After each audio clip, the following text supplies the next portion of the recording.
Hey, what's up, everybody? It is Uncle Mad here. We are live on Friday night as we have been doing for quite a while now. Thanks for joining us if you're out there. This one's going to be a short one because I am completely exhausted today. I've refereed like 9 high school soccer games this week, went all over creation, lining soccer fields today. So, been a busy week, been a busy day, and I am very tired and needing to go to bed because I have to get up early in the morning tomorrow and kind of start doing even more stuff. So, quick thoughts on the Nashville SC match. I'll give everybody updates on what I think is going on there, and that's kind of gonna be it today. I'll probably I'll talk about the WWE show Backlash coming up Saturday tomorrow too. I'll go over both of those things. That'll be it tonight. Quick thoughts on Nashville SC, then we'll talk a little WWE. I'm about falling asleep just doing this right now, so this will probably be not quite too entertaining, so apologies for that. Nashville SC tomorrow at Geodis Park host Chicago Fire. First time Chicago Fires come to Geodis Park. I think it's they're one of the weird teams because of our switching from the East to the West that we actually really haven't played that much so far. So it'll be interesting to see them. They are not one of the stronger teams in the league. You know, they're in 11th in the table right now, I believe, and have kind of been bottom dwellers for a bit, which is kind of weird because they have they've had some pretty good players that they've sold over to Europe. They just sold that young goalkeeper to Chelsea. They've got Jordan Shaqiri. I don't know why Jordan Shaqiri is there and just not doing anything. He's always seemed like he must be a problem to me because the way he bounced from every good team in Europe and just never stuck anywhere, just always seemed like he must be a problem. And then he'd have an insane out of nowhere great game, and it would be like, oh, now Jordan Shaqiri's here. It's Jordan Shaqiri time, and just never seemed to be that good. Hello to Tornado. Hey, Laurel Tossolini said, love you, Matt. Get some sleep. That's my mother-in-law jumping in the chat and telling me to get some sleep. I'm going to, as soon as I'm done talking. I'm going to try to keep this one short, though. Chicago comes to town. It's a game Nashville SC should win, but for whatever reason, it does seem like there's almost been a little bit of playing down to the competition this season for Nashville SC, so certainly would hope that maybe on this one they can kind of get a bounce back, kind of take care of business. Certainly looked really, really good against Atlanta last weekend. That was probably the best we've looked, particularly in an attack in that match. So hopefully we can keep that going. Hopefully we can build on that and kind of keep going there. The big thing I would say that's interesting for tomorrow is Gary said in his press conference that he has the full squad available, that Leal is going to be back. Sean Davis, who's been out the last couple games with some injuries, is going to be back. Kind of said we're going to have everybody. Everybody's going to be there. Everybody's going to be back. Everybody's going to be available. To me, that probably means that Randall Leal is going to be out for another 3 weeks because at no point in time has what Gary said was going to happen with Randall Leal has that happened. So I'm guessing we could still see, because he said he was going to be back in the Open Cup. Then he said he was going to be back against Atlanta. Now he said he's got the full squad available for this match tomorrow. So I think we've got 3 more weeks of no Randall Leal. But if he is back, if he is available, if Sean Davis is back, if he's available, does Gary kind of insert them back into the lineup, or does he kind of stick with the kind of formation and team he's been running out the last couple of games?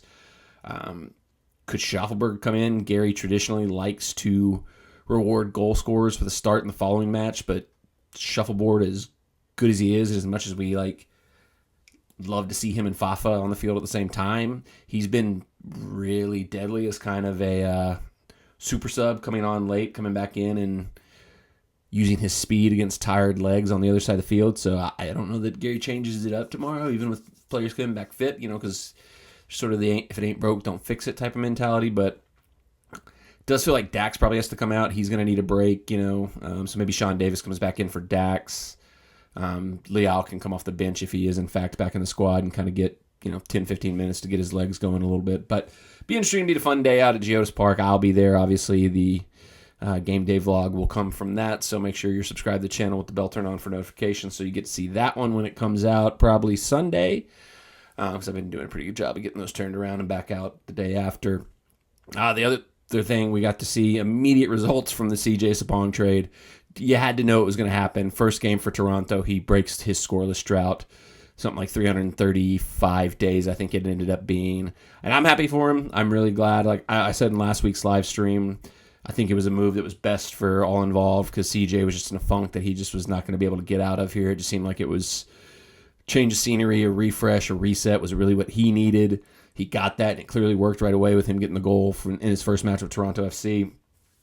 Haven't got to see McNaughton yet for Nashville SC. He hasn't been in the squad yet. I'm not sure if there was like a fitness issue or if it was just like, an issue of you got traded from Toronto to Nashville and they were giving him time to get settled in and get adjusted before they have him in the squad. But that's another one where Gary said, the full squad's available tomorrow, so he could be in the team. I wouldn't expect him to start. I think we're going to keep the back four that we have going as much as possible. I would think maybe next Wednesday's Open Cup match against Dallas might be when we first see McNaughton for the team. Kind of a bummer. I'm not going to be going to the Open Cup match next week because I had previously bought tickets to a Sounds game. They're doing like a special like half beer fest, half game next Wednesday night at First Horizon Park for the Sounds. And I bought those tickets a couple months ago. And long before we knew we were going to be in the second round, what is it? The round of 32? I don't know. Into this round of the U.S. Open Cup with another home match. So sadly, I will be at First Horizon Park Wednesday and not Geodis Park, so I'll miss the Open Cup match. So unfortunately, no live game day vlog from that one. No cheaper than usual club seats for that one. So that's kind of a bummer. But I'm sure it'll be a good match. I'm sure it won't be rotated as much as we did against San Antonio, but I would kind of think if McNaughton's been able to get into trainings and been able to get up to speed, he would probably get his debut for Nashville SC in that match. So we'll see what happens Wednesday. But tomorrow it's Chicago. It's a game we probably need to win because we've come through the gauntlet of some really tough games over the last 3 weeks, and the next little stretch here is a little easier. So lower in the table team coming to your home park, that's got to be 3 points for the most part. So get this kind of run of not as challenging teams on paper started with a win tomorrow would be great. The other big thing tomorrow and kind of this weekend is WWE Backlash, the first pay-per-view event, or what do they call them now? Premium live events since WrestleMania, and it definitely feels, I don't know, to me it feels like it's lost some steam and it's coming back down to earth a little bit. Richard said in the chat, Chicago better than last year. It'd kind of be hard for Chicago to not be, but it'd be impressive for them to be worse than they were last year because they were pretty terrible last year. But yeah, I know they brought in some more young players and have kind of refreshed a little bit. So they've got some decent results. I was listening to, which podcast was I think I was listening to Club and Country podcast that covers Nashville SC, and they said it's almost a little bit deceiving how low Chicago is in the table this season because they've given several games away with giving up late goals. It's been late goals that have been their big Achilles heel this season and cost them several matches and cost them several points, which that bodes well to maybe sticking with what Gary's been doing and keeping Shuffleberg on the bench because we saw last week when he comes on, he can run full speed and you've got tired defenders. Miles Robinson, great center back for Atlanta, looked like a statue when Shuffleberg got going back there. So, if they're a team that kind of wilts and kind of loses their momentum at the end of a game, all the more reason maybe to throw a fast, dangerous, mulleted Canadian at them. Backlash, like I said, this is not a whole lot. It's a really borderline outside of the kind of two featured matches. It's borderline almost like a house show style card. Looks like something you'd see because there's a lot of weird matches that I don't really know why they're happening. So I'm going right off the Wikipedia list here. We've got Matt Riddle, Kevin Owens, and Sami Zayn against the Bloodline, Solo Sikoa, and the Usos with Paul Heyman. She's not even going to be doing a tag title match, but they kind of did the rematch and ended that sort of feud of this. If you've been following WWE, they've redone the brand split, and apparently they're going back to separate shows again. That's really weird. Maybe you let the Bloodline win here since the feud's pretty much over and they're not going to get the tag titles back, it seems like. So give them one last win to kind of get some momentum back. I don't know. Cody Rhodes versus Brock Lesnar. Feels like you got to have Cody win there unless you're just going full into the full losing streak story type thing that they've done with other people in the past, have him lose to. I also heard mention that, you could have him lose to Brock Lesnar And if he ends up winning the new WWE World Heavyweight Championship that you're introducing, Cody, that is, if he wins that, he's got a rematch already set up with Brock, maybe for SummerSlam or something like that. So I still think Cody's got to win, though. I think if you beat him too much, I really thought it was stupid for him not to win the title at Mania. So if you just keep beating him at some point in time, this feels weird. Is my hat messed up? I don't know. At some point in time, you just keep beating him, he's going to lose all the momentum and, goodwill that he's got going. Rhea Ripley versus Zelina Vega for the SmackDown Women's Championship.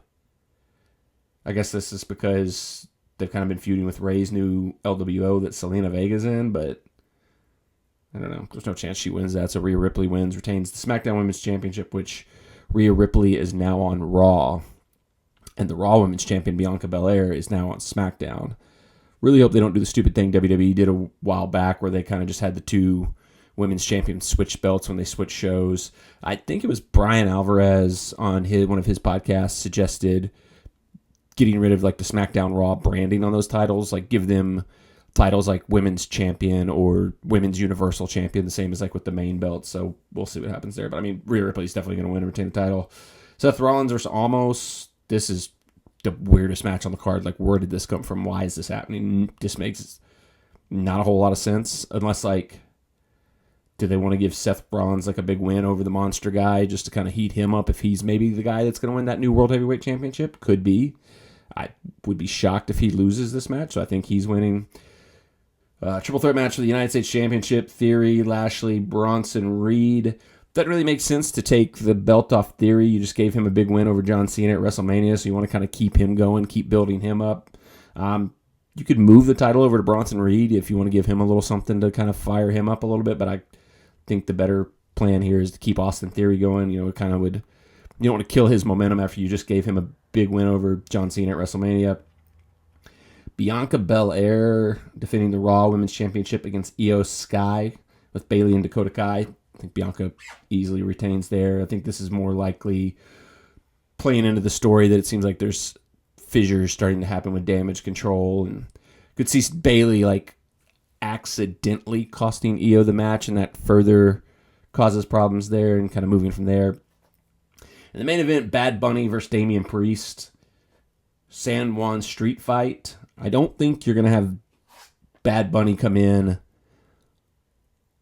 and lose in Puerto Rico. The Backlash show is in Puerto Rico. He's like the biggest hero of Puerto Rico right now, so would be shocked. I think Damian Priest is also from Puerto Rico, so it's kind of cool that that's the kind of probably going to be the main event.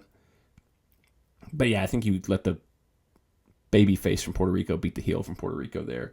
Bad Bunny's previous appearances in WWE when he's wrestled, he's very much been not quite as good as Logan Paul, but like for a musician with no wrestling experience, he's been really good. So I'd expect that match to be entertaining, especially letting it be a street fight where they can kind of do whatever and pull out all the smoke and mirrors and tricks and bags and all that stuff there. That should be entertaining. So it's not, like I was pretty fired up for WrestleMania. I was pretty excited for it. Not so much for this one. I don't even know when I'm going to watch it because it'll be on while I'm at the soccer game tomorrow. I might not even get to watch it till Sunday morning or Sunday afternoon, something like that. But I'll catch up on it and check it out when I get a chance for sure. Okay, I'm going to run through. I've got a couple of comments in the chat. I'm going to run through those, and then we'll probably wrap it up for tonight. Like I said, short one. I'm going to go to bed. You're going to see Guardians of the Universe 3. Yeah, I think I'm going to try to see that Sunday night. That's tentatively the plan right now. Couldn't tonight because I was out late reffing a high school soccer game, and tomorrow going to Nashville C game. So Sunday night should be free. I asked Jesta if we can go see it, and she said it depends. So if Jesta gives me the green light, if she wants to go Sunday night, we're going to go see it Sunday night. New WWE World Title belt is pretty cool. Kind of reminds me of the old Bruno 70s Championship belts. Yeah, it's kind of got like the old, like traditional kind of belt look to it with like that little bit of the new because they put the big WWE logo in the middle of it. It kind of looks like it's almost a hybrid of like the WCW big gold belt and like a few other like older title belts. But yeah, I like the design of it. I like it, but I don't really like the idea that they're adding it. I really wish they still were just keeping with just one world champion because I think that's better. I think that's one of the reasons Roman Reigns has gotten over and gotten as big as he has is because he was the undisputed, definitive, main guy, the main champion, and he's still that. So whoever wins this secondary title is going to be just like I didn't even mean to call it a second title, but that's clearly what it is because Roman Reigns is clearly number one. So you're going to crown a new world heavyweight champion who is essentially like your second tier champion. So I'm not a fan of the concept of it, but the belt itself does look pretty cool. Did you see that AEW sold over 50,000 seats for the UK show? Yeah, that's pretty awesome. I think the last number I saw was that they had hit 60,000 and over $6 million on the gate, which is insane. It's pretty awesome. It's pretty crazy, especially because like they've seemed to have unfortunately lost a little steam, a little bit of momentum over the last year or so. Haven't been quite as hitting as quite as well as they had when they were kind of coming out of the gate so hot. You kind of, this is interesting for Richard, our resident Canadian friend here. There was a lot of talk that they maybe should have tried to do some type of stadium show when they first went to Canada, because I think that's a big part of it. Is this is their first time doing any show in Europe, so there's pent up demand for it. There's people that have been waiting for them to come over there for they've been around since 2019, 2018. So you're going on 3-4 years of people waiting to see a live show. So you've built that up. So there's a lot of anticipation for that. There was a lot of talk that maybe they should have done something similar when they went to Canada for the first time, and when they went to Los Angeles for the first time. Two places that they'd never been, that were big media markets, that were big places that would definitely hopefully turn out to see them. So I wonder if this is making Tony Khan kind of look back on those and going, man, I maybe should have done the stadium stuff a lot sooner, because I don't think they could have anticipated it getting to 60,000 this fast. I think from what I heard, the stadium was originally set up for 60,000, but now they've opened up more sections. But I got to think that they were probably hoping, like, if we can just get 30,000 initially, that'll be a good number. But, 60,000 out of the gates is just incredible. So good on them for that. Really happy for them. Hopefully they can, this summer, there's a lot of, rumors of big stuff happening for AEW this summer, just beyond All In, there's potentially a new television show that's going to be coming on Saturdays. It'll be the 1A show to Dynamite, whereas Rampage has clearly dropped down to being kind of a C show. Pretty strong rumors CM Punk is coming back, so whether that's good, whether that's bad, it'll certainly be interesting to see if that turns out pretty good there. So, and then they've got Forbidden Door. They've got Double or Nothing right around the corner. And then they've got All In and All Out back together. So, but the next 4 to 5 months are going to be very interesting for AEW to see how everything plays out. Richard said their live show in Toronto was in a really small arena. Yeah, and it feels like maybe could have done something bigger there. Could have gone, I don't know if they could have gone full-blown stadium in Toronto, but it seems like they could have done maybe one of the bigger arenas or something, because it felt like, because they did that in New York. They went to the Arthur Ashe Stadium the first time they went to New York. So when they've gone to the bigger markets for the first time, they did it in New York and then Los Angeles and Toronto, for whatever reason, went kind of standard with the arenas that they went to. Breezy says, big game tomorrow. Yep, looking forward to it. It's going to be fun. I'm going to wrap this one up because I'm about to fall asleep just sitting here. I don't know if you can even tell that I'm kind of leaning over and slowly getting slumped down more and more and more in my chair. Thanks for joining in. Those in the chat who jumped in, thanks for participating along. Hopefully next week I'll have more energy and can do a longer, bigger video. And I'll be more enthusiastic and entertaining. But appreciate it anyway. We'll see you guys all soon. I'm going to bed. Good night.